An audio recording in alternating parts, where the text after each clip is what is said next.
Hello, welcome to Mama Mandala. I'm so glad you're here. I'm Hagar. Sometimes life, I don't know if you know this, if you notice this, but sometimes life gets a lot, it becomes a lot. It gets to feel like it's too much. There's just yet another thing, and it's just on, and you think you're gathering some pieces and you're moving forward and you're creating some kind of rhythm that might work, and then things fall apart because a part of the nature of the universe is it's entropic. It falls apart. It moves into disorder. And in the process, there's also a cohesion and a reconnection, a reorganization of things. And the same thing is with us in our lives. The struggles are never going to go away. I don't know how to break it down to you. And yoga does help us collect ourselves in moments that are difficult, when we feel like we can't take it anymore. But one of the secret sauces of yoga for me, and I want to offer it to you as well, is that it is not only helping us gather ourselves, but it also is a space within which we can give ourselves permission to fall apart a little bit, because the falling apartness is actually what creates the possibility of newness. It fertilizes the ground of possibilities. It reformulates who we are. And we are on a continuum. It's not that who we are ended and then a new one begins. We keep building on who we are. But that feeling of shattering and that feeling that you just can't take it anymore is normal, and there's room for it, and there's growth through it. And there's this story that, before we get into it, and then we're going to bring it playfully into the body, I just want to tell you that we have a free program over on mamamandala.com, and I don't want you to miss out. It is empowering, it's strengthening, and it gives you room to do exactly that, for falling apart, in order to reformulate who you are, and to reframe the struggles and the intensity that sometimes life offers us, which is, in the modern world, it's a lot. And in the not modern world, because of the modern world, it's also a lot.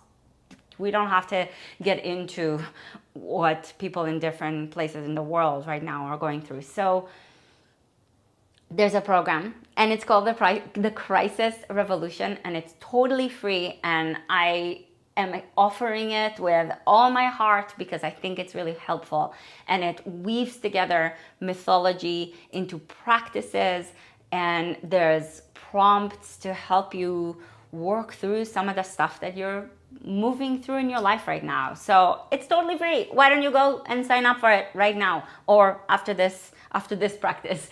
I'll leave a link for you in the description of the video so that you can get it. But in case you miss it, it's on mamamandala.com. It's called The Crisis Revolution. It's easy to find. Okay, the story I wanted to tell you is actually, it's a Jewish, ancient, Eastern European folklore kind of a story. And it's a story I heard a lot when I was a little girl and was growing up. We sort of, in our family storyline, this story is told a lot because we bring it as an example in moments.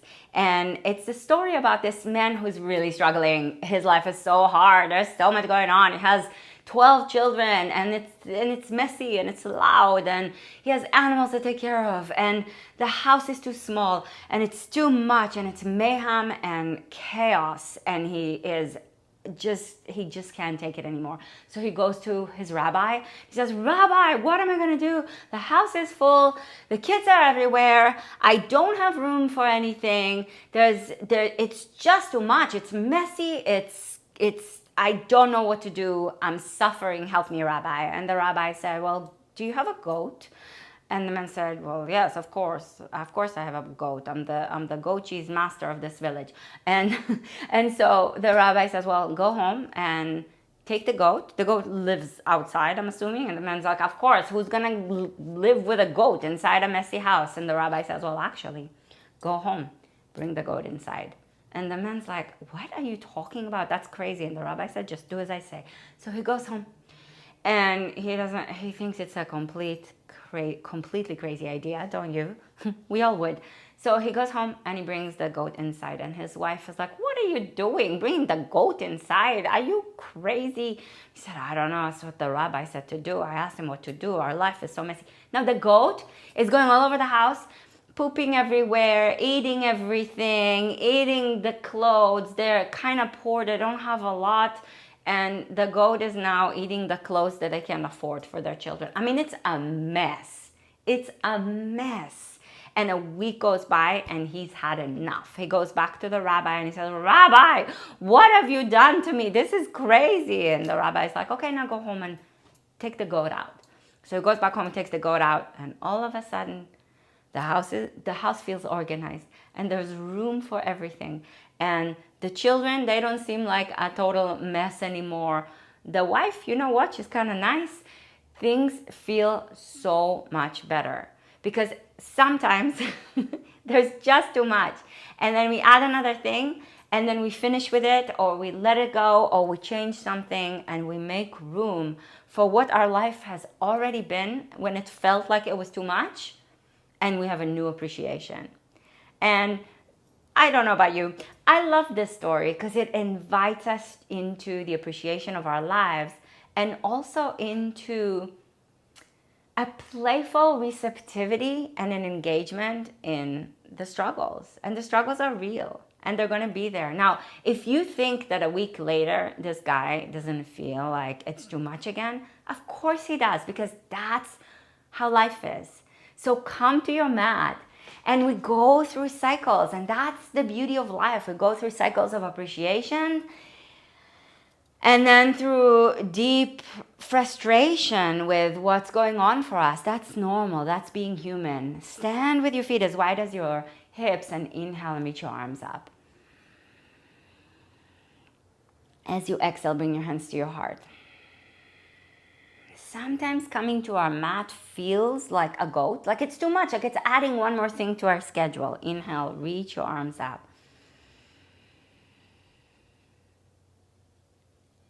Exhale, bring your hands to your heart. And sometimes our practice of yoga feels like the removing of a goat, putting it back outside where it belongs. Inhale and reach your arms up, because we are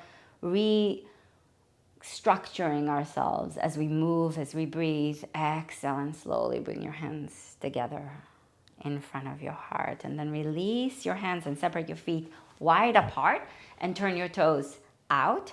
Bend your knees and bring your hands to your thighs, and lean a little bit to your right, so your left shoulder comes forward, and lean a little bit to the right and push your hands into your thighs. Slow breath, and you can move a little bit side to side. I love movement, so I always want to move in places where I pause. And then with your breath, bring it back to center. Inhale and move your hips back a little bit, your chest forward, so there's a little arching in your spine. And then exhale, turn yourself to the left. Right shoulder comes a little bit more forward. And again, if the movement a little bit side to side feels good, amazing. Another thing that happens in the practice sometimes is that the effort that we put into our bodies, it kind of feels like the goat, right? It feels like, oh my gosh, things were hard already. My body was kind of aching. Why am I torturing myself with more movement or with difficult poses? Back to center, inhale, which don't worry, we're not going to do a little bit difficult, but not too difficult. Exhale, turn your toes forward and fold forward. Keep your knees bent for a moment. Fingertips to the floor, crown of the head to the floor. Inhale, press down through your feet and through your hands, and reach your chest forward and your hips back. Exhale, fold in. Tone the back of the throat if you haven't already, and cultivate Ujjayi Pranayama. Now, if straightening your legs sounds like a good idea, please do. Inhale, look forward, halfway up. But then the engagement and the challenge, exhale, fold in, leave you feeling so much better. Now, I personally love the feeling of yoga as it's going on. Inhale, look forward, hips back, chest forward. And exhale, fold back in. But not everybody does. For some people, it's a lot. So if you're one of them, perhaps, hopefully, this will make you feel better in the long run, right? Bend, go ahead and turn your toes out again and bend your knees and reach your hips back. Hands on your thighs. Inhale, come up, straighten your legs, arms go up. And exhale, bend your knees again and bring your right forearm to your right thigh and stretch your left arm up and over your head. Press down into both of your feet. Do you feel how you want to lean more to the right? That's normal. Put a little bit more weight into the left foot though, and bend deep into your left knee as you extend long through the left side of your body, all the way out through the fingertips of your left hand. Slow breath, deep inhale. Slow exhale. Use your exhalation to engage the abdominal region. Draw the sides of the ribs in towards each other, towards the center. Inhale, come up. Stretch both legs straight, both arms up. And exhale, bend the left knee, left forearm to left thigh, right arm up and over your head. Slow breath. And again, bend deep into your right knee just as much as you do into your left. And extend long through the whole right side of your body, all the way through the fingertips of your right hand. Bend deep. Breathe deep. Now we're feeling it in the thighs and in the hips, right? And for some of us, this feels good. This engagement feels good. For me, it feels amazing. I actually love it. But maybe it's like a little bit of a goat, right? It's a little bit of a challenge. Inhale back up. But now how does it feel now? And exhale, turn your toes forward and fold forward, fingertips to the floor. Legs can go straight if that feels safe and good for your body. Bend your knees if it's not. Put your hands on blocks if you need to. And fall deeply in as you exhale. Inhale, look forward, halfway up high on your fingertips, hips back. Chest forward, and exhale, slowly fold in. Once again, turn your toes out, bend your knees, move your hips a little bit side to side. So we're getting deep into the hips today. Inhale, come all the way up, stretch your legs straight. And exhale, slowly release your arms and bring your legs back towards each other. Now, stand on your right leg and lift your left leg up. Bring your left foot all the way to the right inner thigh. Yeah, balance is a bitch. Sorry, I said that. Hands together in front of your heart. Breathe. Press the foot and the thigh into each other. You can be by a wall if you need to, or by a chair so that you can put your hand there. So if balance is a biatch for you and it's too much, go ahead and lean into something, okay, as necessary. Sorry, sometimes I have a mouth that likes to speak. Stretch your arms up. Slow breath. We don't need to let those things offend us, right? We can allow ourselves to be a little playful. Release your arms, release your leg as you exhale. And stand on your left leg. Bring your right leg up.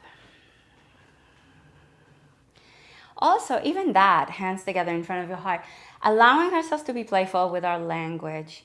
Allowing ourselves to say sometimes the thing that maybe is a little inappropriate, just a little bit.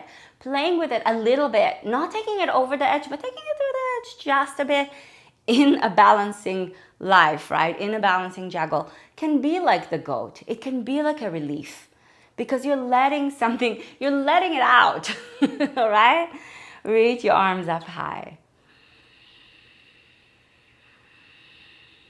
And we're allowed to also think about it differently from each other. So for some people, this can be a little bit uncomfortable. And for some, this can be also like a relief. Like hearing somebody else speak like that can feel really just fun. And we don't have to take things so seriously. Foot and thigh press into each other as you lengthen through your upper body. What can bring a little bit of a relief? A little bit of a mischief that allows you to recreate your relationship with something in your life. Exhale, release your arms, release your leg. Bring now your left foot. We're going to bend the knee and bring your foot outside of the right knee. Okay, so this is a hip opener that can be a lot for some of us. Flex the foot and spread your toes. So the foot is really active. And if you can see the sole of your foot, go ahead and turn your foot toward the wall on your right side. I'm mirroring you, just in case. Bend your standing leg knee, your right knee, and reach your hips back. Now, we're gonna bring our hands all the way down to the floor. So if that's not a thing that your body does, you take care of yourself. Put your hands on a wall, put your hands on a chair, put your hands on a couch, put your hands on a block. What do you need to do to take care of yourself? Breathe slowly and deeply. Fold in and bend deep into your standing leg knee. So bending your right knee right now is gonna contribute to the opening of the hip on your right side. Slow breath. Keep the toes of your left foot active, engaged. Slow, deep breathing.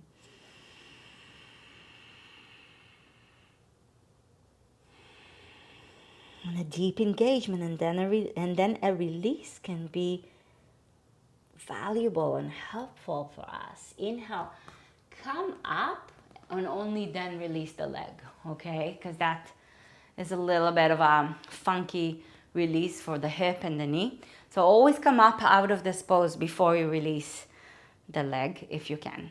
And then bring your right foot outside of your left knee. Flex the foot, spread your toes. Again, if you can see the sole of your foot, turn it so that it's facing the wall on your left side. And then bend deep into your left knee and reach your hips back like you mean it. Reach your hips back and your chest forward and put your hands on whatever you can find in the room. Floor is amazing if you can get there. Blocks are incredible if that's what you need. A chair or a sofa or the wall are your friends. Use what you need in order to support you exactly where you are. Reach your hips back, but bend deep into your left knee and breathe.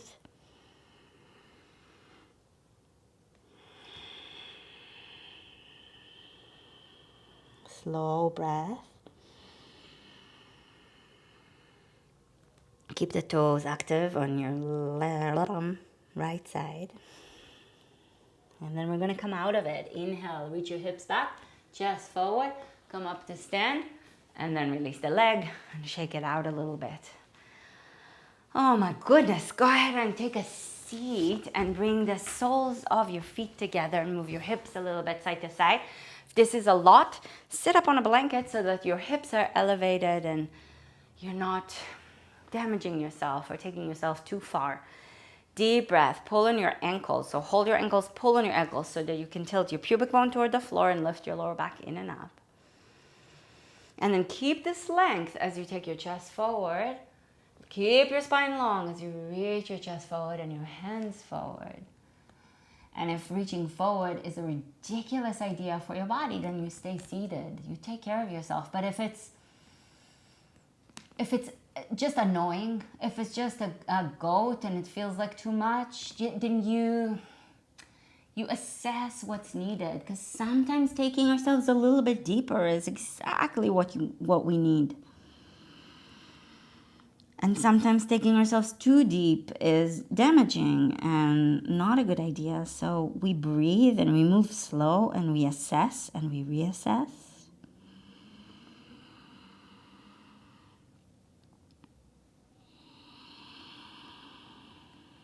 Inhale, walk your hands back. And then bring yourself to lie on your back. We're gonna take you're going to take as much time as you can in shavasana. I will leave you here. And I hope that you can take your time relaxing right now and allowing your body to settle because you worked hard. And you need a little goat relief in your body. And I hope to see you for Crisis Revolution. I hope you go ahead and sign up. I'm leaving a link for you. Again, it's easy to find. It's on mamamandala.com and it's called the Crisis Revolution. Can't wait for you to dive deep there. It's, if I may say so, it is kind of life-changing because of the reframing and the way that we bring it into our bodies and the way that we bring it into our lives. Thank you, my dear. I'll see you soon, okay? Namaste.